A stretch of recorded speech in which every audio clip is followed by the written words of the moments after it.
Aaron Rodgers and Haason Reddick were not at Jets minicamp, and I want some answers.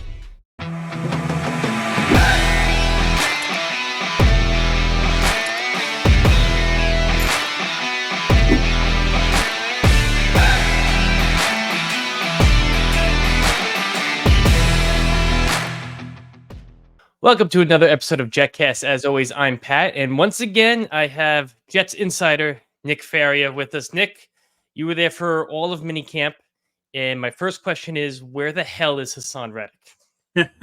Haason Reddick is currently working out on his own, and I know a lot of people are going back and forth about, is he going to hold out? How long is he going to hold out? The one thing that I continue to say, and this comes really to every Jets fan, you guys need to understand who the player is and what the player has done in the past. And I think this is where the disconnect has happened a little bit with the Jets and Reddick themselves, because when you look at Reddick, when he first signed his 3-year, $45 million contract with the Philadelphia Eagles in 2022, he signed that knowing that he was an underpaid player. He had a career year in 2022, 16 sacks, 5 fumbles forced, incredible year, was a finalist for Defensive Player of the Year.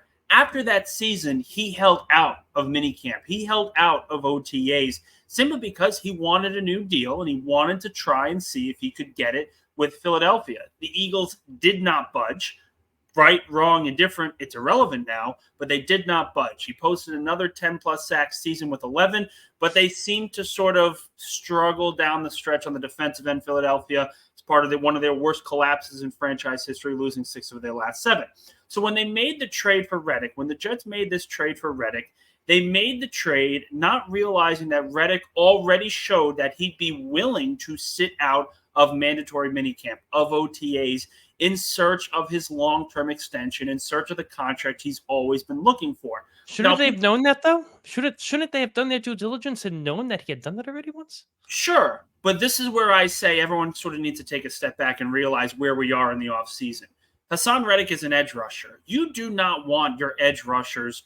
There's nothing you really need them to work on at this point in the offseason, because the one thing you need them to do is to stay in shape and make sure that they are not banged up going into training camp, kind of like what running backs are. You don't overwork a running back this early in the offseason, very similar to your edge rushers. You want to make sure they're 100% for the entirety of the upcoming season. So whether they knew or not, to me, is irrelevant. For Reddick to sit out of camp, minicamp, OTAs, this stuff is just not that important for his position group. Robert Saleh even said it. Multiple edge rushers have not been in attendance in OTAs outside of Reddick because it's just not that important for their position. Now, the way I see it, the way this is going to end up going is one of two ways. Either the Jets and Reddick come up with a long-term extension, and I mean long-term, probably a 2-year bridge deal where he gets the $20 to $25 million that he's been looking for over the last 3 seasons. They'll need to restructure Quinnen Williams' contract. They'll need to restructure Quincy Williams' contract in order to get that done. But that deal is probably going to get done within the next 40 days. If it's not done, then Reddick either will sit out or come into training camp. I think he will come into training camp regardless, because he knows how important this season is going to be for him as a 29-year-old edge rusher, 4+ years of 10+ sacks. Very dependable, very consistent, but he's going to be a free agent at the end of this year. And whether the Jets want to keep him on long-term after the season's irrelevant, the best thing he could possibly do is show up and show out. So whether he sits out at the beginning of the training camp or they get a deal done, to me, Reddick will be playing week 1. And again, with edge rushers, you just need him on the field to be available. That's one thing that the Jets need to understand here. It's not preparing for anything. It's not learning the defense. Bill Cowher had a great quote one time to Greg Lloyd in the 90s with the Pittsburgh Steelers. He said, your job is to rush the quarterback. That is your only job. Rush the quarterback. And that is exactly what Reddick is going to do here in New York. So some of the other beat writers are saying that Haason made it clear that he would be at the offseason programs, that he would be at minicamp. Did you hear that at all? Are you aware of any of that? No, I haven't. And again, I'm still very young to this, so I'm not saying that they are wrong by any sense of the imagination. They are most likely and probably 99% right. The one thing I say is, even if Reddick said he would, this shouldn't be surprising because he did this before in Philadelphia. This is not some outlandish thing. If anything, the Jets should have prepared for the worst and said, okay, he's not going to be here. He wants the new deal. This is not a surprise. He did this last year. Move on. That sort of thing. And I think every single time the Jets say that they're surprised or, that he's missing out on something, it's not really helping their case here because he showed with his prior evidence that he's willing to do this. If he does play this year and have double-digit sacks, I don't see how they can't try and bring him back. I mean, especially with we don't know what Will McDonald's going to be. It's completely up in the air. So if they can get something done beforehand, I think it's more likely. And I think Paul has said this on some of our spaces where he thinks maybe the Jets will maybe guarantee his entire contract this year just to get him in the building. Do you Probably see that as a $5 possibility? million more. Yeah, I absolutely do. And listen, there's no guarantees to his contract. So yes, that's part of the reason why he does not want to show up because God forbid an injury happens, he's losing out on a lot of money both this year and next year. So Reddick and his camp are smart not to show up. And this is just being objective here because if he gets hurt, his entire career changes. Exactly. And this is where I kind of say fans need to sort of understand that there's a right side to everything. And really for the Jets and for Reddick, no one's in the wrong. The Jets want him here. They want to get a long-term deal done. But until they create more cap space, they cannot. And in Reddick's case, listen, you traded for me. You gave up a third-round pick for me. Whether you give me the deal or not is irrelevant. I'm not showing up until I get the money that I am worth and deserving. Third-round pick that turns into a second if he plays, 65% of the snaps. And it very well could happen this year. And if that could happen, I still think it's very hard to see because of how often the Jets rotate their pass. Yeah. All right. Second question.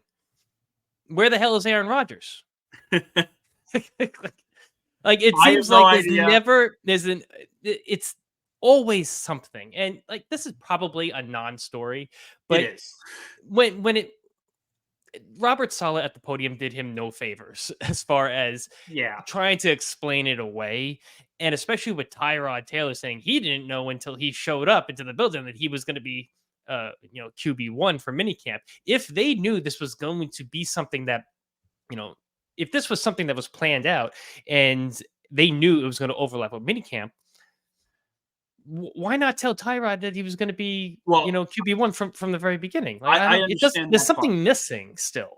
So I understand the part of Tyrod because in preparation as a backup quarterback, you never know when you're going to go in. So they probably had this plan of we're going to throw Tyrod Taylor in there and he's not going to know about it as a sort of way to show him that this could happen. Absolutely. So I'm not really against that particular move. Tyrod's been doing that his whole year, though. His whole career. I mean, sure. But he also has to show that he can do that as a member of the Jets. And him playing as well as he did over the last 2 days in minicamp, I think is a great thing for the Jets because it showed them even at the snap of a finger, if we need him, Taylor's going to come in and do his job. So based on that side, I understand. The one thing I'll say, and again, with Rodgers, with any quarterback over 40 years old, they don't have to be here. They don't have to be here for voluntary workouts. They do not have to be here for minicamp.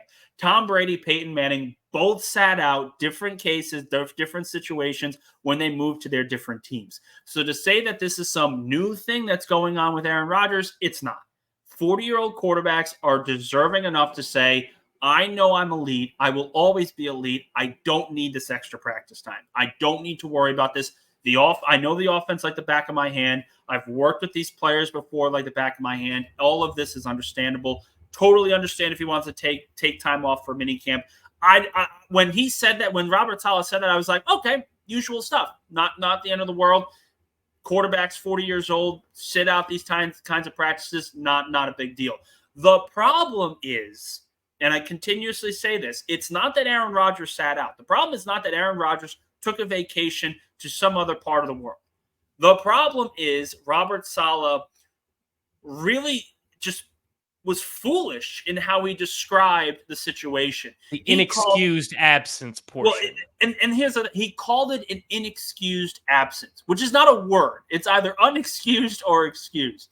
Essentially, what he meant was it's an unexcused absence, but he told us about it months ago. So something's missing there.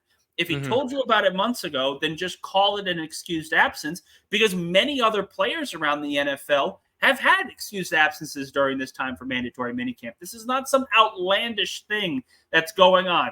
Players take vacations, players get married, players do all these different things during this time of the year. There's nothing wrong with Rodgers having an excused absence from the team. The fact that Robert Saleh said unexcused or inexcused in this case, and then said he's subject to a fine, opened Pandora's box in this conversation. So to me, Rodgers is absolved from this because there's nothing wrong with what he did. There's nothing wrong with taking a vacation in June before training camp. There's absolutely nothing wrong with that.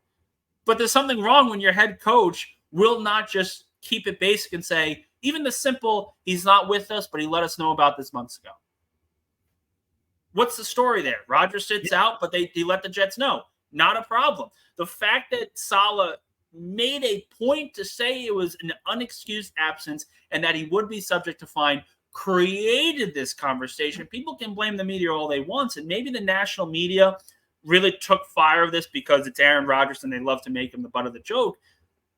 But if Saleh doesn't say what he said, we're not talking about it for a third straight day. Right. Like, can the Jets excuse it, or is it a CBA issue where they really can't in a situation? The Green Bay Packers made 3 players. They gave 3 players excused absences. They absolutely can. They absolutely can. And again, people were like, well, you can't. You have to call it unexcused and you have to say he's subject to a fine because you have to treat everyone the same way. And my response very eloquently is, no, you don't. No. Especially when you're talking about a 4-time NFL MVP, a Super Bowl winner, and a future Hall of Famer. And the de facto offensive coordinator. However you want, if you want to go that far, absolutely. But he's a future Hall of Famer. Guess what? Future Hall of Famers that are still playing in the NFL at 40 years old should be treated differently as a 23-year-old rookie or as a 28-year-old playing in his prime. This is not some outlandish thing, and we just stop pretending that the Jets doing that in a way is wrong. Every organization does that. Right. So let's get into what you actually saw at minicamp, especially with the rookies. You know, everybody's got their eyes on the new guys coming in.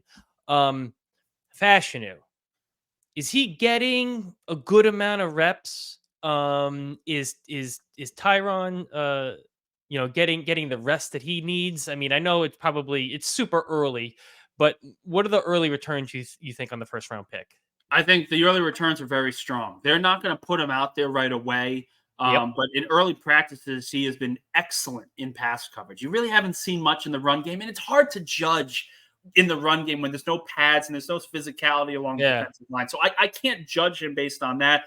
But his footwork in pass coverage and team drills has been very, very strong.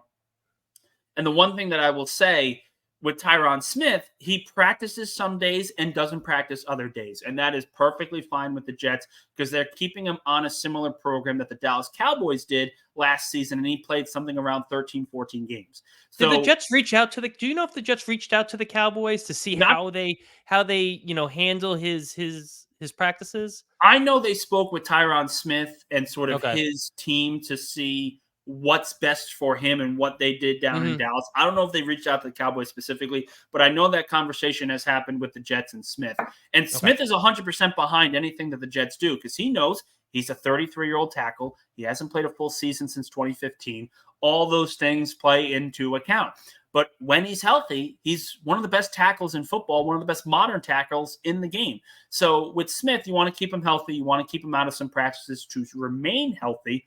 But that'll allow a player like Olu Fashanu to get a lot of playing time, get a lot of experience early on. So, and this is kind of why I said the Fashanu pick was so smart for the Jets because Smith's not going to play every day, and he may not play in every game this season. So would you want Carter Warren to be the backup or Olu Fashanu to get sort of his bearings in the game at some point throughout his rookie season? And it was a no contest. It's always going to be Fashanu, and they made that pick, and I thought it still to this day was a very, very smart draft selection. So Fashanu, the early returns are great. Tyron Smith, early returns are just absolutely blowing out of the water. He's been phenomenal. But again, and I'll get to this in a little bit, he's not the best rookie that has played so far on this Jets team right now. Braylon Allen. I am Yeah. hearing a ton about Braylon Allen, especially with the catching out of the backfield. I had a reporter for Wisconsin football on. He was telling me, catching out of the backfield wasn't really a strong part of his game. Not so much that he wasn't good at it, but he didn't get a lot of reps and didn't get to show off a lot of that. But I'm hearing that he's really showing out a lot Yeah. At minicamp. What are your thoughts? No, he 100% is. He's got great burst. And he looks a lot bigger. Like he looks bigger than he's actually being framed. But I will say, Allen's looked good. I also want to shout out Isaiah Davis, the 5th-round running back as well, because when he was drafted, every Jets fan was like, "Why are you taking a second running back in this draft class?" And I was one of those people that said it didn't really make much sense to me, particularly in a deep offensive line group like this. You would think they would want to double up at the position group. But taking Davis, I thought was a mistake early on. It certainly has not looked it. The one thing I love about Allen is that he can seriously run and also catch out of the backfield. But the one thing I love about Isaiah Davis is he is a lethal blocker. There was one particular play on Tuesday where Alan Lazard was catching a screen and Davis was blocking his man. I can't remember who the defender was, but he was blocking his man and he drove him all the way to the sideline and ran into a couple of defensive players. And there was a small little skirmish after it as well, like normal. But Davis is a physical kid. He's a physical guy. Braylon Allen's a physical guy.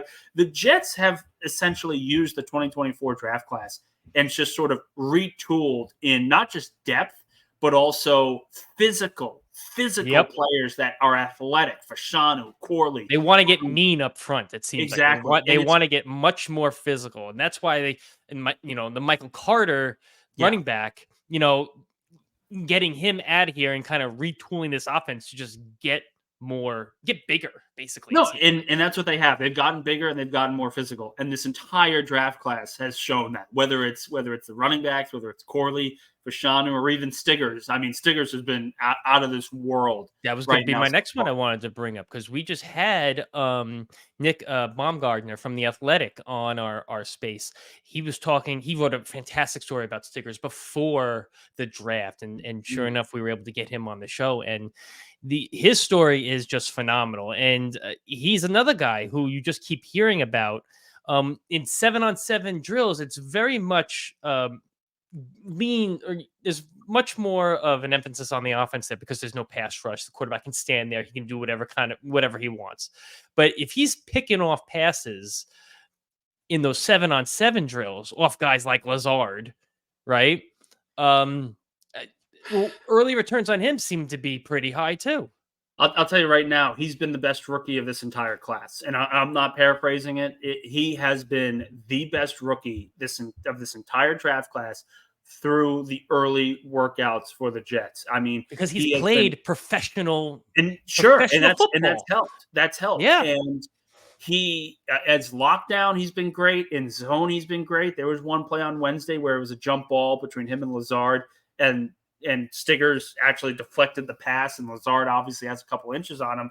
And I was just like, wow, this kid is really damn good. And then the next session of 11-on-11, he picks off a pass and runs it in for a touchdown.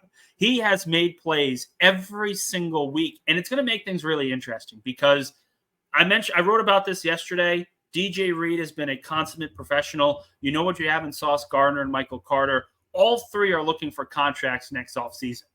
With Stiggers on the roster, it's going to allow the Jets even more to say, we will give the extension to Michael Carter and Sauce Gardner, but we're going to allow DJ Reed to walk without any issue because we have a young talent at corner that can be lethal in coverage. So far, to me, if DJ Reed really struggles this season, and it's not that he's struggled in his career, he's never really shown that, but if he were to struggle at any point, I think the conversation would have to be there that Stiggers could potentially do the job. I'm not saying he's going to jump in immediately, but if Reed's struggles continue throughout the season, that's certainly going to be up for debate because he has looked that good early on.